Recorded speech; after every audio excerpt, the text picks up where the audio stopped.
one of the best days of your life? This one, wedding too. Right, exactly. We don't even remember our wedding. Yeah, that's true. I'm glad we made a vlog out of it. Don't be nervous. Don't be nervous. Nah, I'm calm. Don't be nervous at all. Collected. These millennials are like, they were born in front of a camera.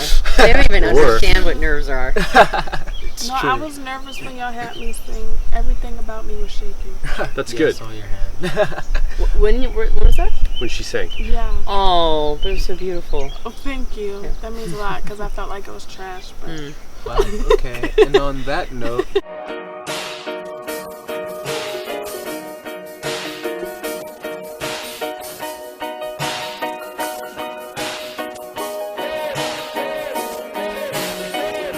what's up, everyone? So today is an exciting day. Actually, Jamila just asked me if this is the best day of my life, and it's definitely one of them. Like, not even exaggerating. I'm here with my wife, but I'm also here with Antonia Dodge and Joel Mark Witt of Personality Hacker, and I'm always referencing them on the channel. A lot of you already know who they are. The symbols that I even have for the functions and everything are from their company, you know, and so they're pretty much the OGs for personality typology. And I'm just here at their house. We've just been having tons of discussion around type, around a whole bunch of models, around life, you know, just having fun, like laughing, and just a lot of great things. And I wanted to interview them for my channel today because I wanted to help calibrate. You know, that's another word that I'm going to start using a little bit more now. I wanted to help us, you know, calibrate more, especially as a typology community, where we're going with typology. You know, what exactly is the purpose of it? What is their mission? You know what I mean? And then us being, you know, millennials and like the younger generation, how can we assist them with their mission, which is also now our mission? How can we make their mission our mission as well? So I think I'm just inviting you to take the floor, man. You know, he's really good at all of this. So if he ends up taking over, just be ready for that. But it's not offensive in So any this way. is rare that I'm accused of talking more than Antonia or taking the floor. But thanks for that. Is there a question about mission? Is that what you were asking? Yeah. Well, I guess why first, we're doing this? Yeah. Like, I guess first off, it is probably formal. Like, you know, I already introduced you to, but is Sure. there anything that you believe that, you know, just in case if anyone's living underneath a rock of typology and they don't know about Personality Hacker, can you like give a short spiel about that and then tell us like what your mission is? Sure. Yeah. So I guess how we answer this is we have personal missions of our life that we're continually evolving and discovering, and then we have the mission of what we're doing here at Personality Hacker. So I want to talk about, I think, that. And I think in the framework of talking about that, we started off the book that we wrote about personality types, framing it in the context of identity. And I think it's our belief that people are having a time right now of really trying to understand who they are as people, where they fit in the broader social ecosystem, which social ecosystem do they fit into, like who are we, how should we be, and what is our identity, both personal and collective. And so I think one thing that Personality Hacker attempts to do is really help people get a sense of their identity. And personality is one access point for that. Like, it's the way that we tend to interface the world, our personalities that we bring. It's more than just Myers-Briggs or Enneagram. It's also how we identify as our gender, how we identify as our interests and values, and different styles that we show up with. Like, there's a bunch of things in our personalities that show up. So I think that the starting point that we're coming from is we want people to understand themselves at such a level, fall in love with who they are, how their brain is wired, how their heart is wired, how they show up to the world. Because I see a lot of people, especially young people like you guys, there's a schism. They almost feel like who they are is not acceptable, or it's like who they are is like confusing. Like, it's a very confusing experience for them. So I think those two things, either there's a lot of confusion, or maybe there's a feeling of unacceptability.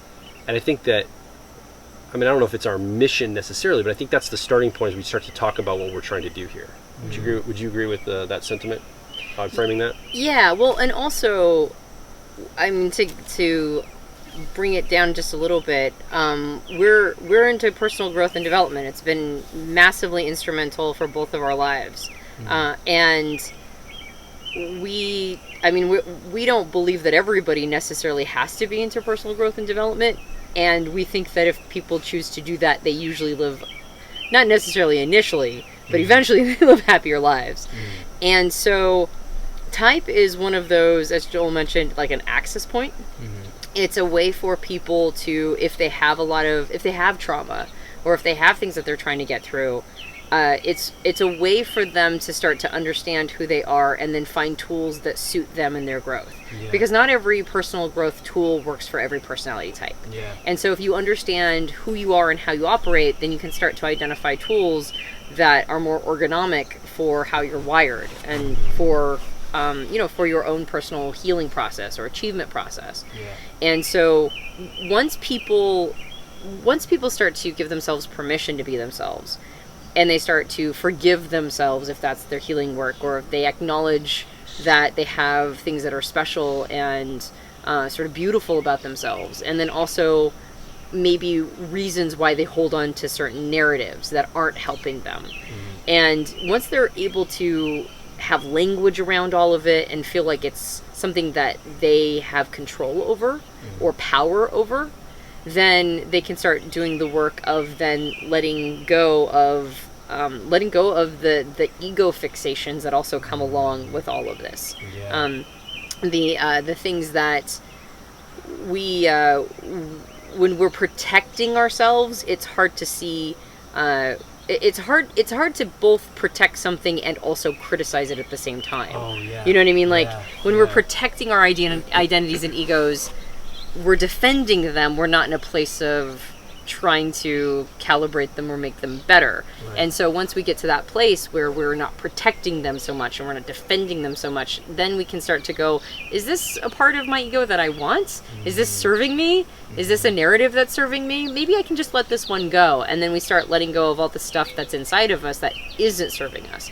And then eventually you can get to a place where, we say all roads lead to ego transcendence. That's kind of our goal. And not to fully transcend the ego, but at least let go of its grip on us, especially the parts that maybe aren't conducive to our happiness or to our health. So I guess I didn't really bring it down that much. I stayed pretty abstract. If you told us right now that there's no way, like let's take Myers-Briggs. There's no way to use Myers-Briggs to personally grow or change yourself for the better, we would abandon it immediately. Like, it's not about Myers-Briggs. It's a tool leading to growth. Enneagram, same thing. You told me right now, like, Enneagram won't help you with that at all. We're done. We don't want to, like, it's fun. We love typology. We like to talk about it and find all the nooks and crannies of who we are as people. Like, it's fun to do that. But at some point, you have to ask yourself, okay, why am I doing this? And what's the point of this? And I think the point is to lead us toward growth. And as we find more maps and models, more ways of understanding who we are as people, and helping our audience and the people that have come into our sphere, that listen to our podcast, read our book, all the different people that we've had influence around.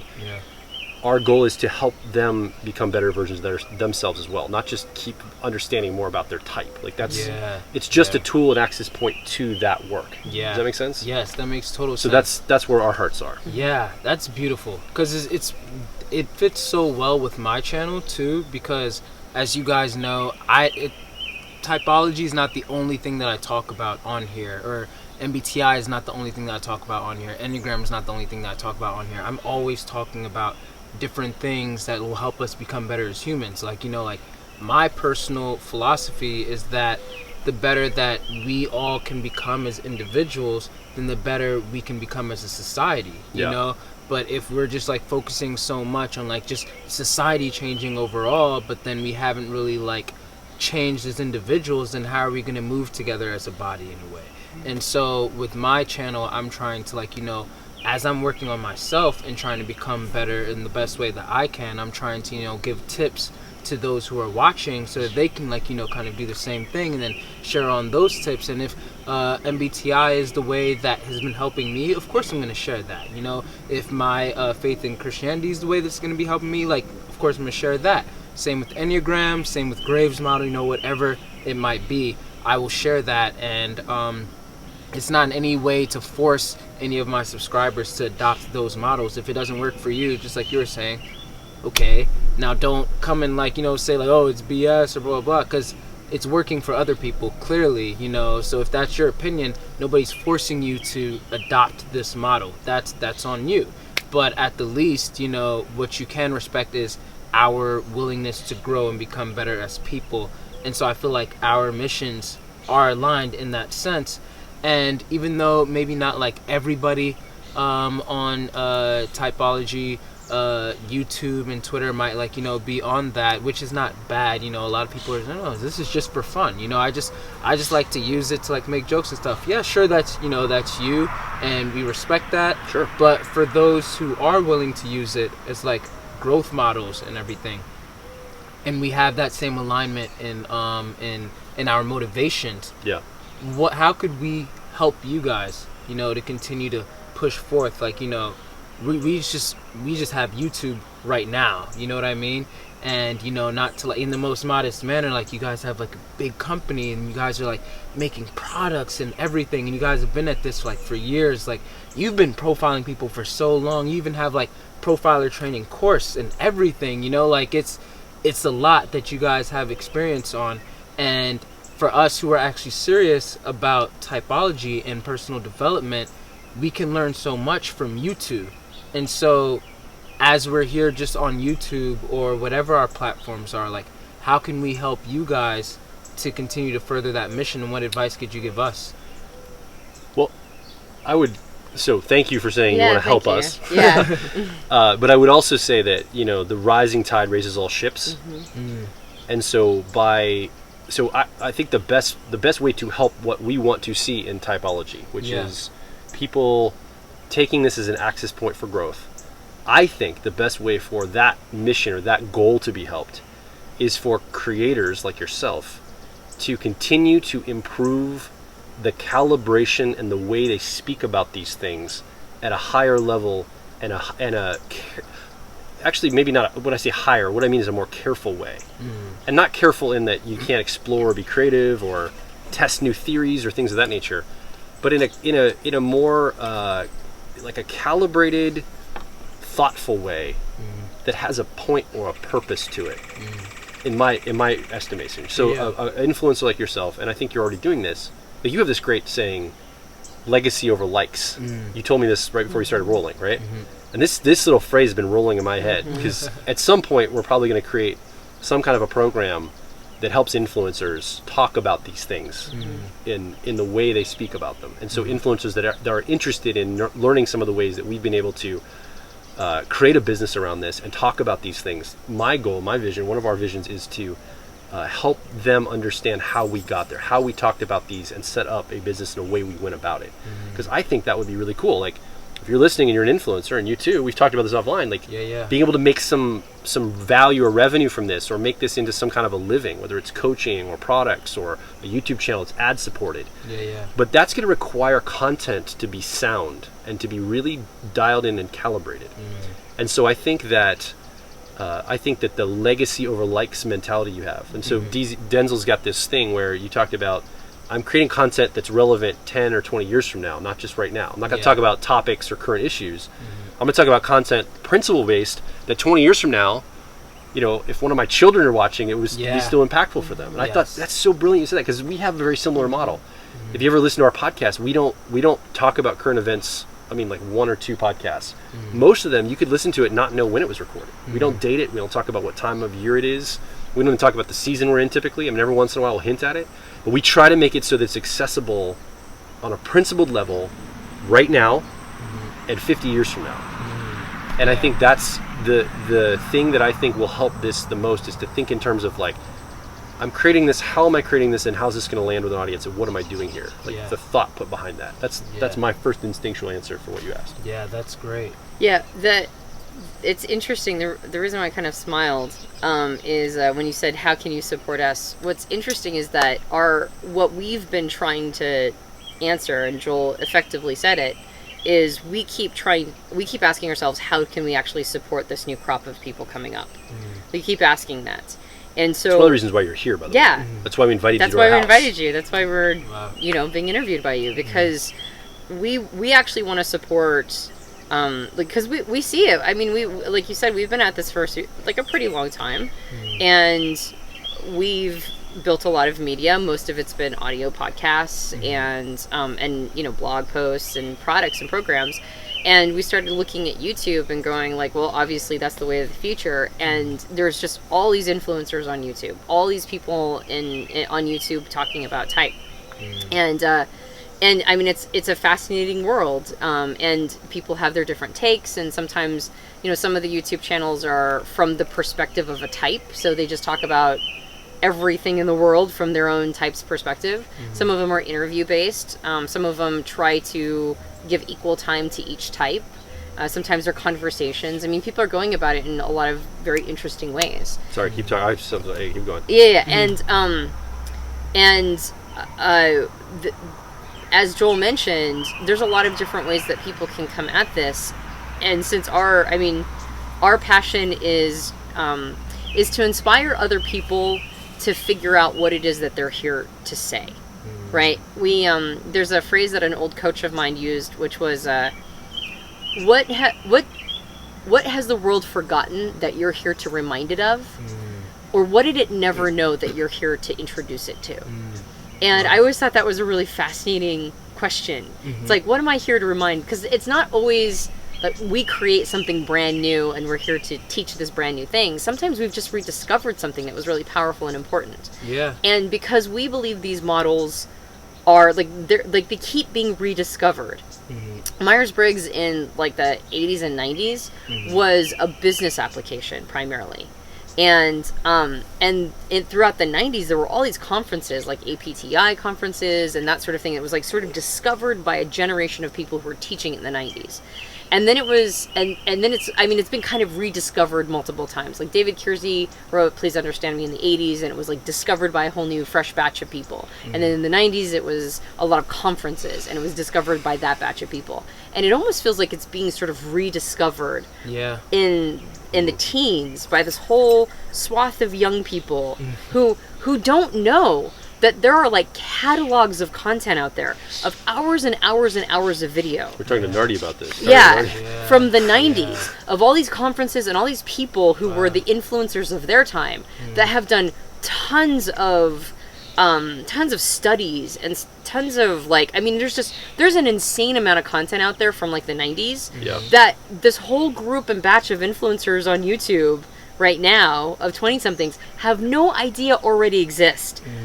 I can't even tell you how much wisdom is presented or represented in that, but it's because it's been rediscovered, right? And so now it feels all fresh and new, and like we can just sort of invent it from scratch. Yeah. And the reality of the situation is that this has been invented before. There's nothing new under the sun. Right. It's like it was invented in the mid-40s, and then it was invented again, and reinvented in the 80s, and then was reinvented again in the 90s, and now it's being reinvented now.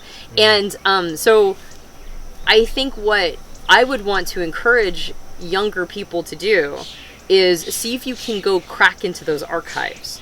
Like there's a lot of content that people are trying to teach themselves right now that actually already exists someplace. And it's insane how much exists out there. And so when Joel talks about being more calibrated or more intentional, it's remembering that there are storehouses of this knowledge available in certain, like again, archives. Yeah. And I can even share a link with you that has I was about to ask. Ton of content. We can put it in the description for you guys. Yeah, tons of content. But just an absolute gold mine of it. Wow. And to care about the subject enough to not just have it be about like what your opinion on all this stuff is, which is not uninteresting, but also like really stand on the shoulders of giants. Is that what you're about to say? Yes. Yeah. Like there are giants who have already come before us and have a ton of amazing content out there. And to absorb it and then ask yourself, like, am I just in this because I want to reinvent the wheel and I'm really fascinated by all my theories? Right. Or do I actually have a message that I would love to use this content to help remind the world of? And so I'm going to get serious about this, and I'm going to go into those treasure houses of content and then and then maybe be able to have like a message, like a single message that I'm going to use all this information to help support, and then now have something be a little bit more like sort of targeted, and maybe problem solve, or maybe like, does that make sense? It's That like, makes total sense. make this more of a targeted approach than Yeah. a like sort of a shotgun splatter. Absolutely. Yeah, that's really good. That's really good. So that's a tangible action step, and then I came up with another one. Yeah. So the tangible action step in this, what Antonia's talking about, is go get more of all the stuff that's been created. That's Right. going to help you get calibrated. There's a wealth of knowledge to build off of. The other thing, I heard somebody tell a person this advice. They wanted to do some personal growth in their life, and they said it was like around something around resource, and they said, you need to go be a millionaire. I was like, how's that going to help me grow as a person? He said, because the kind of things you have to do for your person to enable you to become a millionaire are the things you're going to, like, that's going to grow you. That's going to basically make you into the kind of person that could attract that kind of wealth into their life. So I'm not suggesting people become millionaires, but that always rattles in my head sometimes. And right now there's a lot of people that are creating a lot of things online for free. They're creating things, they're doing coaching, they're giving away a lot of value, which is awesome. But what I would say as an action step is, if you can, as an influencer, if you're watching this, and I keep encouraging you to this, find a way to make this a value transaction. Find a way to turn this into some kind of a business, some way that you create value for yourself back.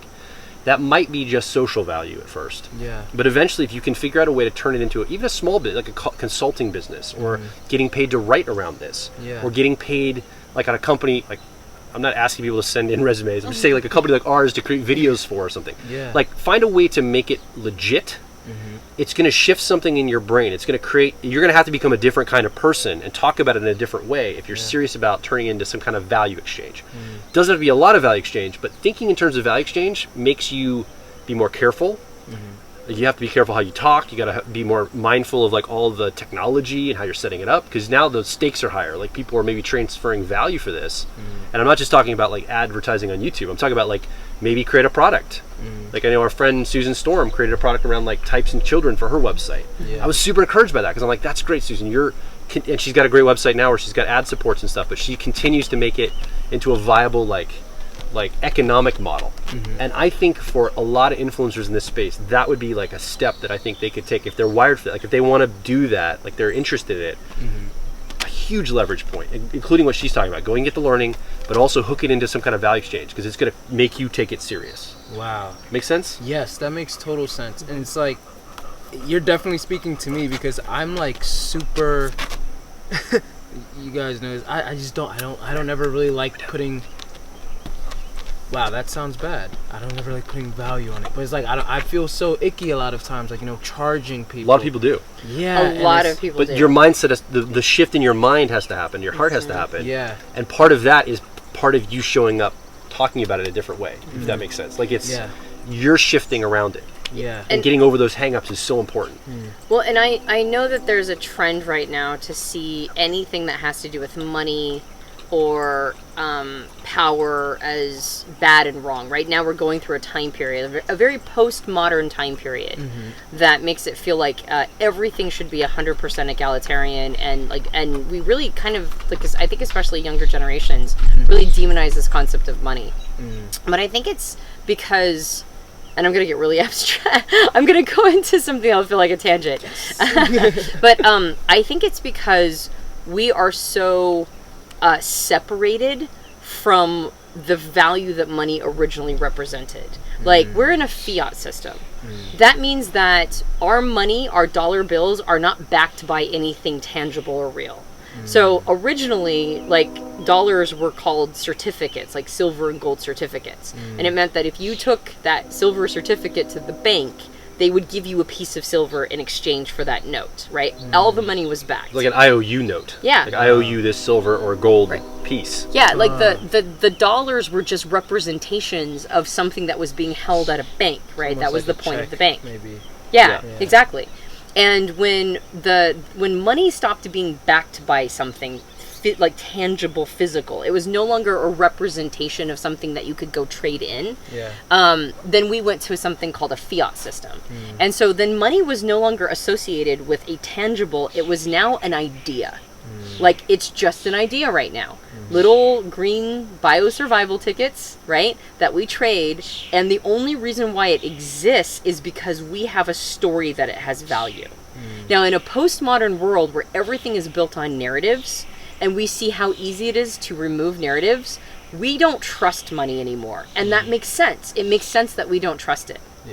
And there's literally nothing else that we have as currency exchange, right? Even though it's based on ideas, even though it's based on an interest system that is probably pretty gross, right? It's like, it's pretty unethical that the only way that a fiat system works is based on interest. So there's a lot about the currency system that is understandable that we in our collective unconscious don't trust it. That makes sense. But until we replace it with something else, it's still the best representation of value that we have. And so, and we all know we need them, right? We call them biosurvival tickets because I got that from my mentor. Not that I never knew him, but I call him my mentor, Robert Anton Wilson, because that's what he called them, the little green biosurvival tickets. And now we're even further from that because who carries cash anymore? So now it's all just ones and zeros on our phones, right? We look up our bank balance and it's all just little ones and zeros. So it's even more separated. And yet, it's still what we're using as value exchange. And so when somebody gives you money, right, which you know that you can exchange for goods and services, all of a sudden the stakes become real. We become responsible to it if we're not going to be unethical. So when Joel talks about, you know, this idea of like, have people pay you for your service, I understand why in the modern generation we are suspicious of money.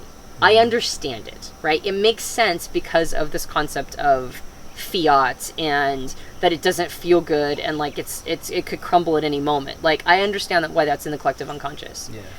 But until we exchange it with something else, which we have not done yet, it also is our tether to responsibility. Because when somebody gives us money, we feel responsible to give them something back. All right? It's a natural psychological phenomenon of reciprocity. And when we're doing this thing, not that all influencers have to become, you know, like turn it into a business. It can just be a hobby, and that's fine. Hobbyists are totally fine. And yet, if somebody wants to turn something serious, when they start charging for it, it ups the ante. We become responsible to it. It's actually one of the reasons why people hate jobs, is because we know we're getting money for it, so we become responsible to show up to the job, right? Right? It increases our sense of responsibility to the value exchange we're having. And so a lot of this, I think, ooh, icky, gross, is two things. It's understandably insecure. But the second thing is it increases our personal sense of responsibility to that thing. And so if a person wants to turn a hobby into something that might legitimately become something they can give to the world, the reciprocity of value exchange has to be there to increase a person's sense of responsibility, and two, to make it so that they're getting reciprocity back and they don't peter out. Because if you keep giving and you don't get anything in return, eventually you just don't have anything to give anymore. So the psychology of it, when Joel says the kind of person you have to become to charge, the kind of person you have to become is somebody who starts to understand all of these things, even if not on an intellectual level, on an energetic level. You have to understand responsibility. You have to understand reciprocity. You have to understand value exchange. You have to understand upping the ante. All of those things are folded into charging. So it almost sounds like we're trying to encourage cottage industries that will directly compete with us, right? Because like that's what we do. We charge, right? And we have an entire business around this. And so it probably sounds weird, like we're encouraging cottage industries to come up to become our competitors. But the truth is that we try to come from a collaborative frame. And exactly. we believe, like Joel says, the rising tide raises all ships. So if we have if we build an industry out of identity, that actually helps us too. And I think right now, because we are having identity crises everywhere in the postmodern world, right? In the postmodern world where narratives and stories all break down, which includes the narratives and stories about who I am and what I am everything is so liquid, right? It's so hard to like contain anything because we're losing our containers. We're losing the frameworks and containers of religion. You guys are Christian, but you probably see the crisis in Christianity of people leaving like crazy. It's probably something you guys talk about a lot. And so the containers of things that once helped mold identity, we're losing those. And so I think one of the reasons why people are flocking to personality types is it creates a container. It's like a way to sort of shape and mold and understand who you are based on something that feels like it might be real, almost like religion used to do for us, or not used to, I mean it still does, but also a lot of people don't have that anymore. Or politics, people are very suspicious of politics, but if you notice they're also rushing to that too, right? Tell me what I am I a Republican or a Democrat? Am I left or am I right? Like am I conservative or liberal? Like give me a container as fast as possible. And I think type does that, and I think type does that maybe a little better than some of these other containers because you don't have to buy into an ideology. Right? It's a container that is sort of, we call it an open source cult. Like you get to believe whatever you want to, but you still get a container of identity. So type actually can be something that, I'm not saying it'll save the world, but in a postmodern way, type can be a ballast for people to help them understand who they are. And they don't have to buy into any specific ideology. So if this becomes like an industry, which it is, it's already an industry, but it's not one of those where like, type will next year type will be a $2 billion industry. I mean, you hear that about things all the time, right? This will be a $2 billion industry. This will be, health and wellness, blah, blah, blah. What if identity started to become an industry? Wow. And what if identity became a really important industry? Because just like health and wellness, even though there's a lot of shysters in there and there's like a lot of stuff that isn't good, health and wellness legit helps people lose weight and get in shape and become healthier versions of themselves. I mean, this is not just a bad, evil thing. This is a whole industry that legit can help people. And I think identity might become one of those. So if all these like hobbyists start to realize that they might have a voice, they might have something to really teach people, they might actually have a way to create these containers, these open source containers of identity, I think it'll help all of us out. Wow. So I don't know if this is like pie in the sky idea generation or if we really believe this will happen, but it's not that we want this to happen. This is what we suspect will happen.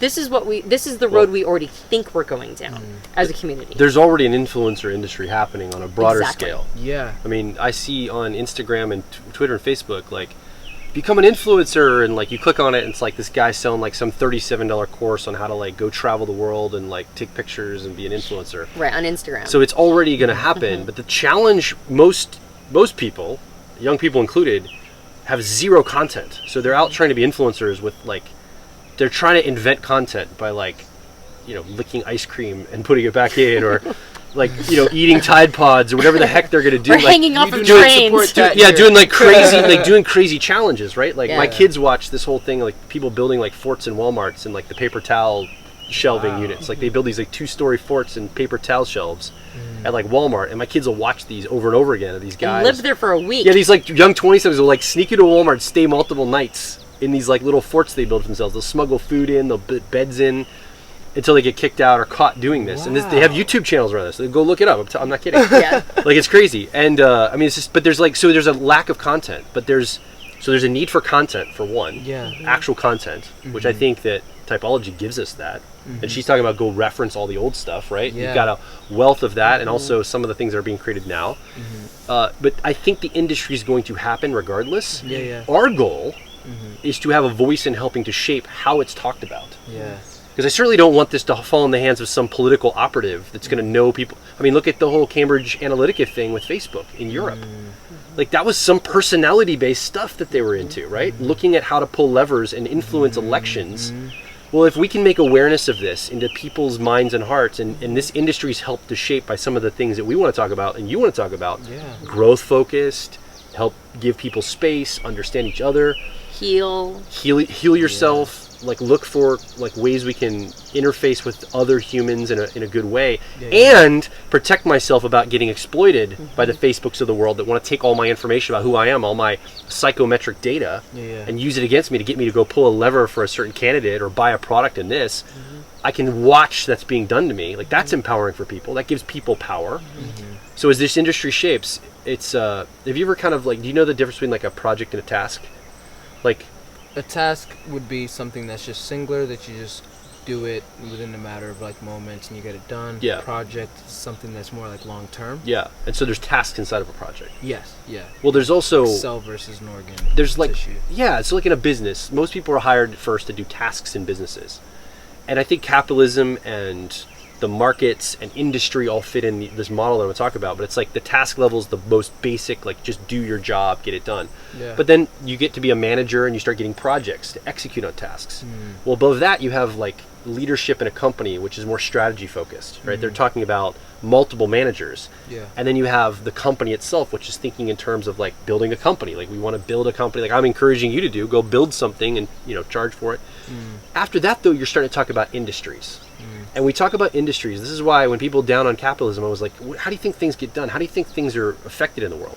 We're talking about industries being built. Industries have influence. And it's not just one or two companies. It's entire like ways of thinking, and they're global, and they have a reach, almost like a Graves 5 reach in the world to affect change that governments can't do. Like the United States government, it's kind of icky to go and like set up shop in other countries. But an industry can do that. Like we can set up shop in other countries and have influence there.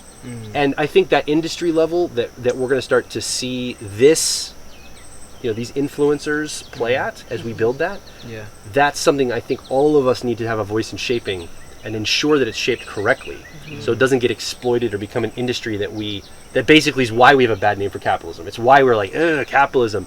It's because those industries didn't have proper voices shaping them. It was just about the money or the whatever, right? Yeah, Right. Well, yeah. because if this does become an industry that is lucrative, it will catch attention. Yes. It will Yeah, catch yeah. attention from Look at the Businessmen. marijuana industry already. Like, yeah people are flooding into it, right? people who never smoked weed, who didn't know anything about cannabis, but just see the dollar signs. They're jumping in there, right? And they have no scruples. They're just like, you know, No what- scruples, right? Yeah. And if this becomes an industry, it will have sociopaths jumping on. Yeah. It will have people who see those dollar signs and they're going to try to take it over. And you just exploit it. And they'll exploit it. And it's Yeah. like, so what do we do? Go, that's wrong and icky and bad. I'll And just, then I'll just just be a never sitting get duck? involved. Yeah, right. Like, or I'll just judge it from over here, Oh, yeah. right? Like, which is what we always do, right? Good I'll luck. just judge it and talk shit about it on the internet. It's Right. like, or can we be savvy and from the inside get over our egos, Yeah. right? Get Yeah. over ourselves, like talking about how evil and gross it is, and go, well, that's the name of the game. And Yeah. until the game changes, this is the name of the game. And I would like to make sure that my industry doesn't get taken over, right, by Yeah. dirty exploiters. Yes. Like, I want to make sure that I'm shaping my industry, and I want to do it conscientiously and from the inside. And if we can do that, if we can feel like we have, before we get taken over and we feel like we have no power, Yeah. can we be empowered from the center? Yeah. And then bring that empowerment to whatever burgeoning identity industry this is. Yeah. Because it's not getting smaller. I mean, from our humble beginnings and before, A decade ago. a decade ago, this thing is exploded in a way that I never thought it would. Yeah. I never thought it would get this big. And I mean, it's really still not that big yet. It really is just big fish in little ponds, right? Yeah. And so, but it's not going to get smaller because we need identity. Yeah. We need it so bad. And we're losing our containers. And this is one of the most convenient postmodern containers that could exist. So you are robbing people in the future Yeah.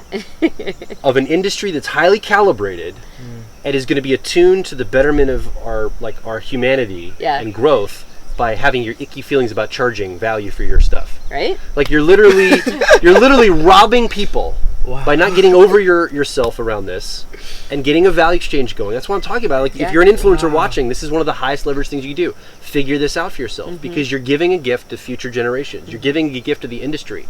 You will be a part of an industry that will be here whether you're going to be involved with it or not. Yeah. Wow. And we need voices like yours. Yeah. So my encouragement to you is you've got to figure this piece out, and we can work together on it like offline or whatever. Yeah. We've got to figure this out because we need your voice represented. We need people like you, not just the ones that want to come in and make money from it, right? Right, You right, should be right. making money from it. Yeah. You should be hooking it up and making value back from it. Yeah. You listening, if you're calibrated like us and you want good stuff to happen, You have the you should be integrity. thinking about this and making money from it. I'm not trying to take over your video. No. I'm I'm like, I want that. going to get my Bible and start preaching in a minute. Well, and That's the word. You just used the word integrity, which is if you really want to stick it to the man, become the man. Become well, no, in a way, some ways, play ball. But you keep your integrity as you go. Yeah. That's really sticking it to the man is keeping your integrity as you rob the man of their exploits. That's really what you do. And so it's like, just maintain that, like stay calibrated, maintain a high degree of integrity, maintain high standards for yourself, come at it from a good place, from a sense of empathy for humans and compassion and wanting what's good for other people. Come at it from a noble place. And this idea that power corrupts and absolute power corrupts absolutely, kind of. It's more that money tells us who we were from the beginning. Like when we get a lot of money, when somebody gets a lot of money and they turn into an asshole, they were just an under-resourced asshole from the beginning. That's all that happened. And now they have resource. So you can maintain integrity. If you're a person of integrity, you can maintain that throughout your entire journey with resource and power and influence. You can do that, but you've got to keep your finger on the pulse of it, right? So when we talk about the kind of person you'll have to become to do all of this, like that's the personal growth journey. And we believe that road is already paved. We feel like it's already happening. It's just whether or not we're being smart and getting on that, getting on the conveyor belt that's already moving. And you have to get over the whole, well, you're marketing, you're pushy, you're it's salesy, icky. it's icky. Just tell us what it is. But people aren't motivated in that way. You have to understand that people are motivated by certain things that you say in communication. That's how you get them to take action. And if it's a good action for them, and you've got a refund policy or whatever else to make it right if it doesn't work out, then there's no reason not to be more aggressive or more intentional about promoting what you do. And I think that that's a lot of the fear is like, oh, well, people will think I'm greedy or all I want is money. Like it's hard, right? It is hard. And you get people to say that to you, like really oh, vicious things. I mean, it's about $100 an hour. We kind of went to 2 hours, but I don't kind of want to let you know that. Right? Jamila's like, she doesn't have a problem with this. She's been like, she'll be, because I'm married now.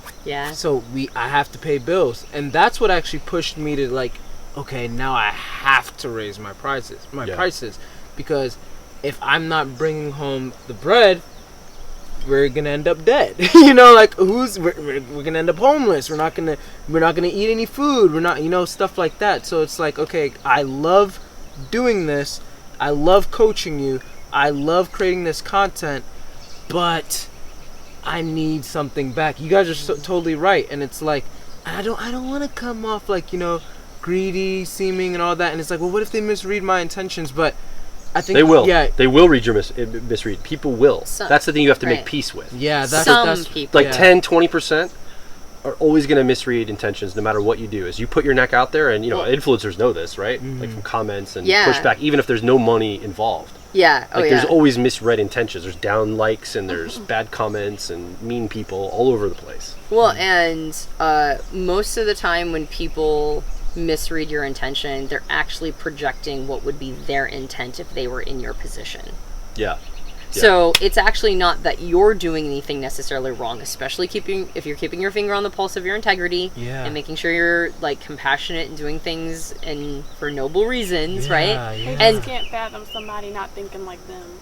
Exactly. Wow, that's exactly it. So they're actually projecting their intent onto you.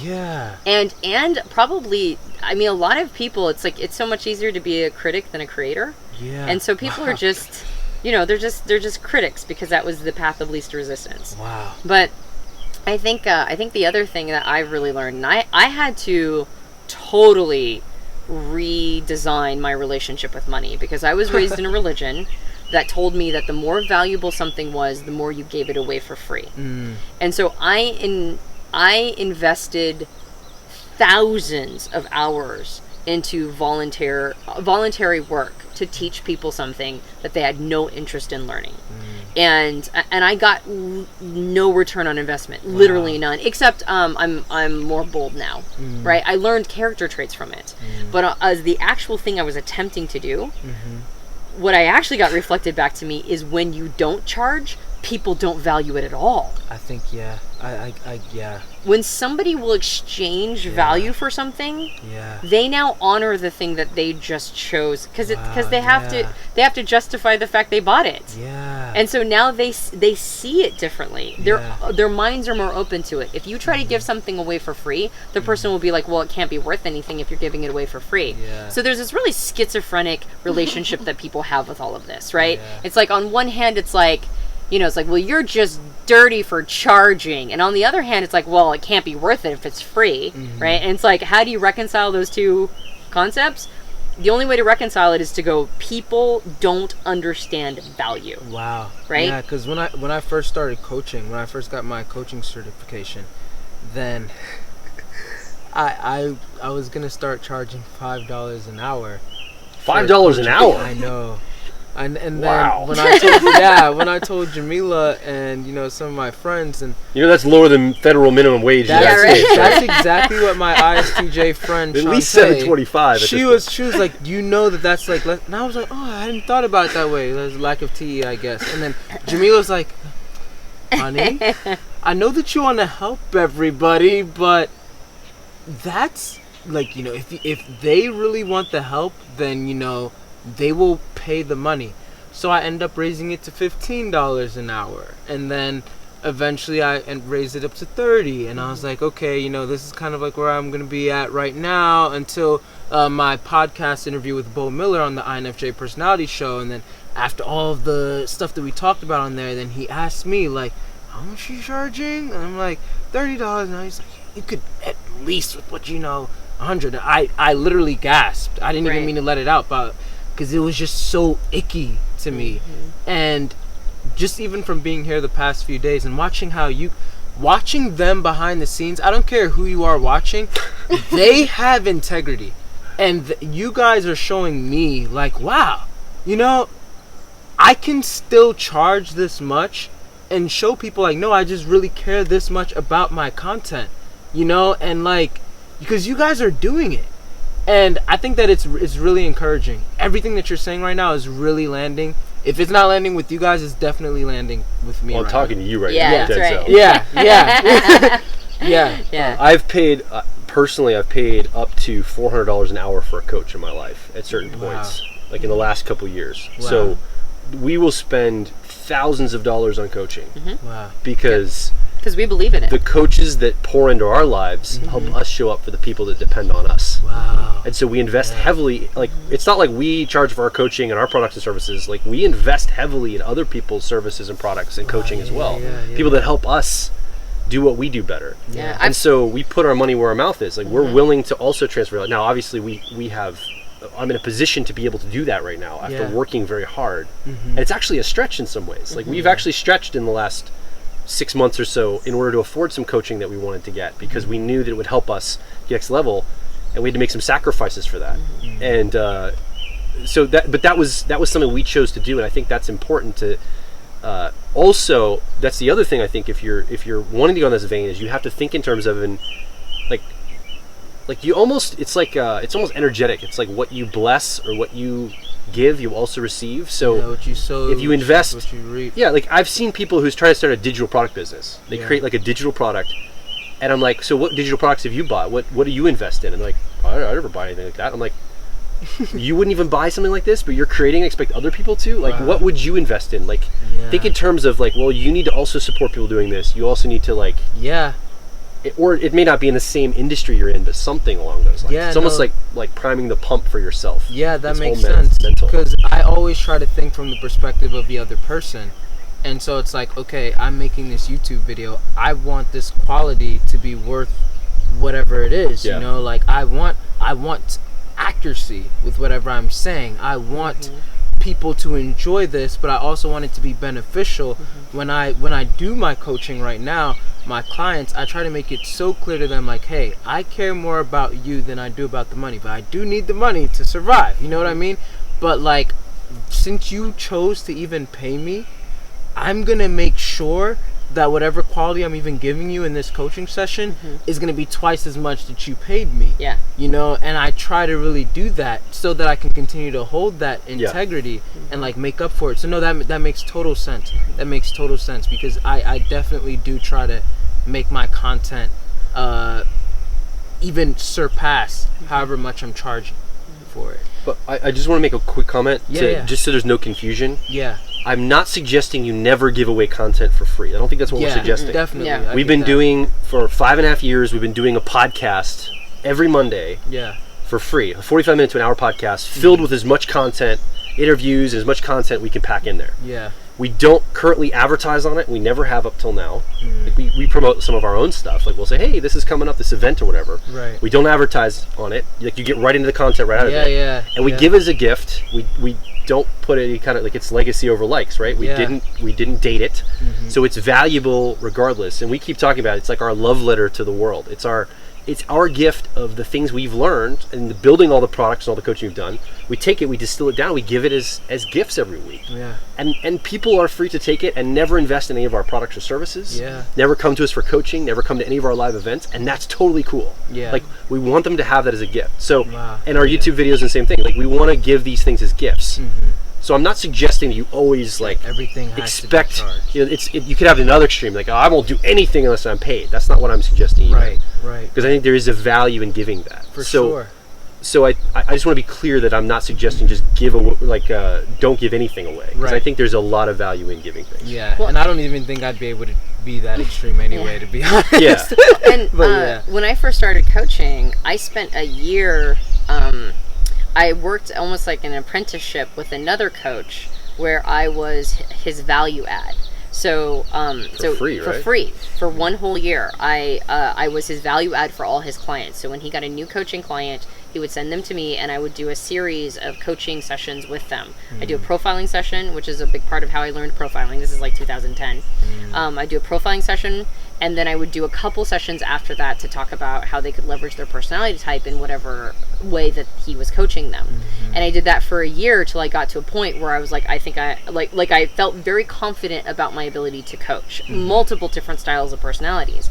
And then at that point, then I charged a decent amount. Okay. So I gave it away for free until I felt confident to charge an amount that was made sense to me. Yeah, and I think that's why I wanted to start with the $5, because like, well, I need people who will at least be willing to pay first, and then be like, wow, this is really good. Then by word of mouth, it's like, you know, so yeah. But yeah, no, the $5 was pretty low now that I look back, so I get that. If you gift somebody with something, they'll value a gift more than they will something that's from the dollar store, right? Yeah. So you don't want to undercharge, because you want to make sure that, like I told them that the value of the coaching they were getting as for free, I told them the value is much higher. Wow. Right? Yeah. Because I wanted them to value what I was saying, because otherwise they wouldn't implement it. They wouldn't actually get good feedback on whether or not this was working. Well, Does that as make far sense? as they knew, he was paying you that amount. That's right. Like, they didn't know any They different. didn't You say, know. hey, the value of this coaching is $125 this hour. Yeah, exactly. Oh, he must be paying her that. He must be paying her She that, didn't say right. any of that, but she just gave them that value, so they knew that. And then they would implement suggestions, and I would get a lot of good feedback on how it was working out for them. So it's like, but this is all pricing. This is all like, these are the kinds of things you have to become familiar with if you're going to start charging. So I mean, that's neither here and there. But when you talked about blessing things, I mean, we've spent thousands of dollars on events and development courses and, all sorts of things. But, one of the things that I've been hearing a lot lately is people saying, I hate money. I hate money. And the most recent person who said that, I just automatically, it just spewed it out of my mouth. I said, well, that's the best way to never have any. Wow. If you hate something, it's not going to be attracted to you.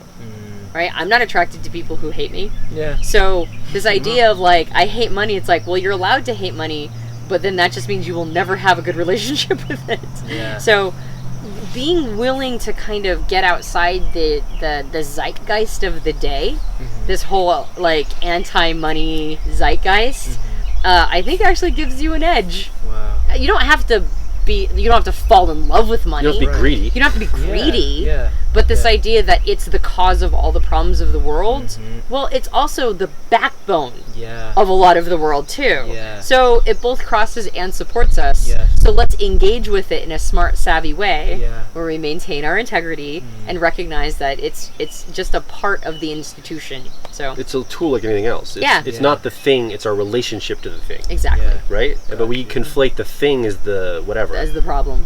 But it's our relationship with it. Exactly. Yeah, thank you guys so much. Did you have anything to ask or anything before we wrap it up or anything like that?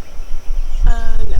Yeah. All right. Well, this has been absolutely just great. I've already been learning like so much, just absorbing like so much from you two, and I have to rewatch this video a few times and like actually take notes because this is just gold. This is value, and you guys don't have to pay for it right now. But you know, like this, I just want you guys really to see like the hearts of these two, and like I said, they're like the pioneers from what I mean, besides Young and Vaughn's friends and all those guys. But from everything they're saying, we have to try and take up the mantle from what I'm seeing. We have to continue to try and calibrate. We have to try and make sure that we are involved with whatever is coming, because it's coming and people are going to hop on board, and those of us who are actually like who have the integrity behind it, we have to make sure that we're the roots behind everything, that we're guiding it properly, because if we're not going to do it, somebody else is going to. And so we have to come together and collaborate with all of these things. And so thanks again for featuring on the channel. And could you guys like shout out like where can we find you all? Like we already know personalityhacker.com. They have a new book. You have to buy 11 of them because the zombie apocalypse is coming soon. Like right now we're super involved in Twitter at the time of this recording. Yes. So we're probably going to be engaged in Twitter if you're watching this close to when it was posted, and probably into the future as well. We're trying to have a more presence on there. Yeah. I take to it. I think both of us take to it more because it's cerebral and it's text-based. Digital. And I could have a thought in bed and be like, oh, I got to tweet that. Rather than have to go, it's Instagram. I got to go get a prop and set up some dorky like picture. Yeah. So we tend to be on Twitter right now a lot. So that's a same. great way to engage with us in real time. If you want to come and chat about some of this, hit us up. Say, hey, you talked about this in the video. What are your thoughts about such and such? And we'll try to get to you and answer as much as we can and engage with you around that kind of content. So. Yeah, for sure. I'll put their Twitter handles in the description below.